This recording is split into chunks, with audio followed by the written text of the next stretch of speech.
Hi, my name is Robert Shelley with Shelley Law, and my law firm assists physicians with employment contract issues. Today, I'm going to talk about why is tail insurance for a physician so expensive. So, let's get a little background on when a physician would need tail insurance, and then kind of a cost analysis, and then why it is so expensive. So, first, the physician has to identify what type of insurance policy they have. So there's usually three main types. So if you're employed with the hospital network, most of the large hospital networks are self-insured now. So you need tail insurance if you're working for a big hospital network normally.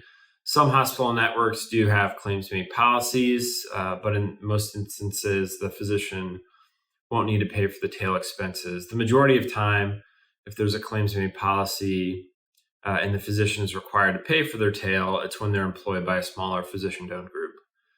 If you have occurrence-based coverage, you do not need tail insurance. Occurrence-based coverage simply means the incident must occur when the policy is in place. And so in that scenario, it doesn't matter when the claim is filed.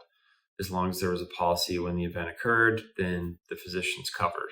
The reason why someone would purchase claims made over occurrence is about 1/3 more expensive than a claims made policy. So if you paid $6,000 a year for claims made, you pay around $8,000 for occurrence. Now, if you do have a claims made policy, and most of the time, if you have a claims made policy, it means you're employed with a smaller physician-owned group. And then in the employment contract, it will state who is responsible to pay for the tail insurance. So in this scenario, the physician is responsible to pay for tail.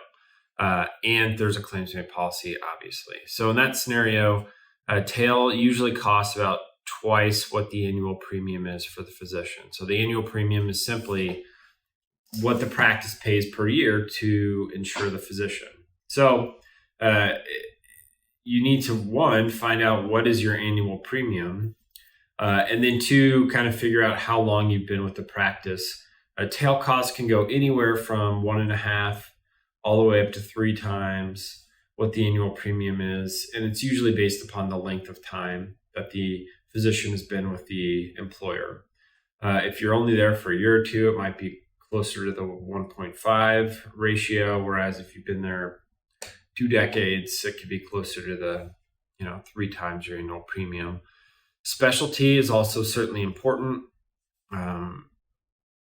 OBGYN, a lot of the surgical specialties have extremely high annual premiums, which means their tail cost could be like $100,000 potentially. Whereas if you're family medicine, pediatrics, your annual premium is probably $6,000, meaning your tail cost might be, somewhere around $12,000 per year. So tail covers the gap in between when you leave the employer and then the last day somebody can sue you. It's called the statute of limitations. And so in most states, it's around 2 years from when the patient either knew or should have known of the malpractice. There are some exceptions for minors allowing to sue up until the date of majority, but a good rule of thumb is it's around 2 years in that scenario. So there are tail policies that are shorter. So you may get one that's only 2 years long, or you may want to get a policy that covers an infinite amount of time. And so the length of time that the tail lasts can also affect the cost of the tail itself. Obviously, anything with a longer tail will cost a little bit more. Anything with shorter tail, you might not get to the kind of 2 times ratio. This is definitely something that can be negotiated in a contract. A couple ways of approaching it. One, if the employer isn't willing to kind of foot the entire cost of tail, you could suggest maybe giving a forgiveness percentage at the end of each year of employment. So for instance, you could say, look, let's say for every year that I'm employed here, you will cover 25% of the tail cost. So if I'm here for 1 year, the physician is responsible for 75%. 2 years, 50%, 3 years, 75%. And then if the physician, completes 4 years of employment, the employer will pay for the entire amount. We use that quite often if the employer isn't willing to pay the entire cost from the very beginning. Maybe offer them, all right, well, it's fair that if I'm here for a very long period of time, that you would then cover my tail. So I think that's one good way of negotiating it if they're not willing to foot the entire bill. Another way of paying for it is if when you leave the employer and you get a new job, the new employer could pay for your old tail, and that's called nose insurance. And so that could be a part of the negotiation when you're leaving one job and going to another is, all right, here's my tail cost. I'd like you to cover that.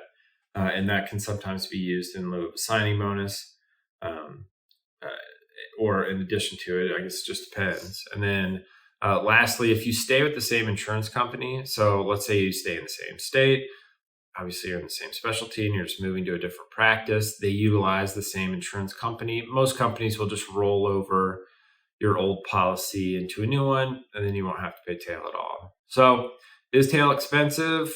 It's kind of specialty dependent. I mean, obviously every amount is relative. I mean, if you're making 500,000 a year and have to pay a 15,000 tail, it's probably not as shocking as, for those as in other professions. So hopefully that was helpful. If you have any questions, you can call my law firm at the phone number listed below in the description, or you can always reach us through our website, shellylaw.com. That's CHELLE law.com. Once again, my name is Robert Shelley, and I appreciate you watching the video. Thanks.